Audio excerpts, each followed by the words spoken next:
El ejercicio se pide hallar el ángulo X y se nos dice que el triángulo ABC es isósceles. Bueno, lo primero que podemos hacer aquí es trazar la mediatriz o altura del triángulo isósceles respecto al vértice B.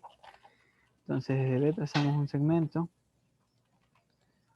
hasta un punto D del lado AC, de manera que esta altura respecto al vértice B sea perpendicular al lado AC, ¿verdad?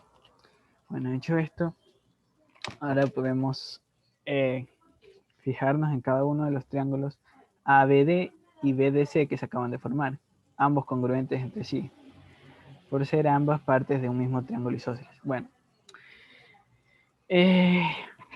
ahora lo que podemos hacer es, como hemos dicho, fijarnos, por ejemplo, en el triángulo ABD. Vemos que sobre el vértice D tenemos 90 grados, sobre el vértice A tenemos 40 más 10, que nos da 50 grados. Y por completar los 180 grados, en el vértice B le corresponden 40 grados. Como de ellos ya tenemos 10, agregamos 30 más, ¿no?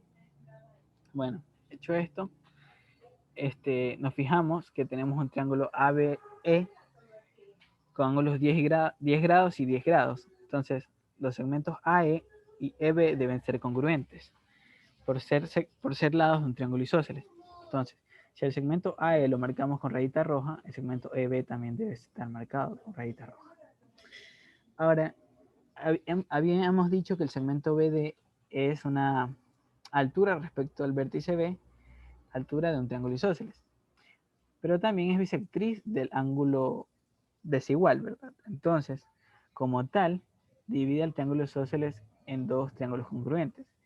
Es decir, los triángulos ABD y BDC que resultaron de la bisección son isósceles.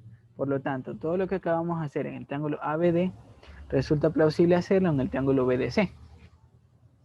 Así, por ejemplo, podemos homologar el triángulo ABE de 10 grados sobre el triángulo BDC. Así es, de C trazamos un segmento hasta un punto F, conectamos F con B de manera que formemos un triángulo BDC de ángulos 10 grados y 10 grados. Al igual que en el triángulo ABE, los lados BF y FC deben valer rayita roja. Ahora, lo que podemos hacer es completar así mismo, ¿verdad?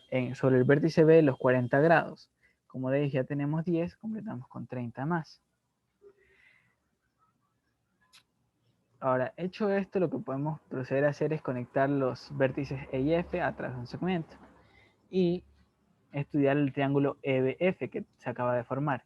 Tenemos que los lados BF y BE son congruentes y el ángulo comprendido entre ellos es de 60 grados.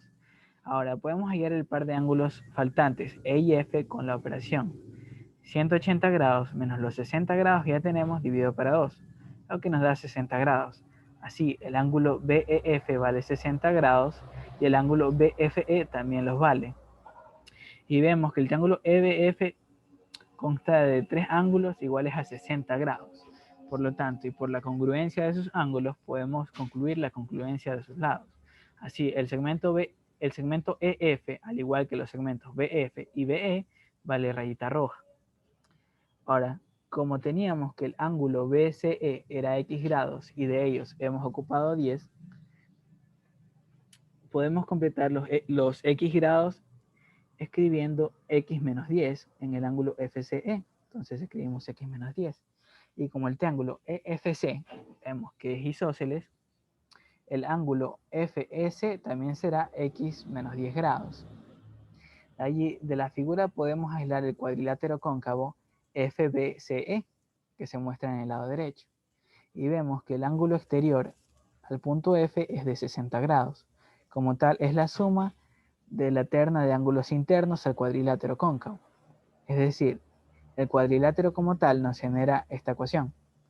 X menos 10 grados más X más 10 grados debe ser igual al ángulo exterior de 60 grados, lo que nos da que 2X es 60 y como resultado el valor de X es 30 grados, la solución de nuestro problema.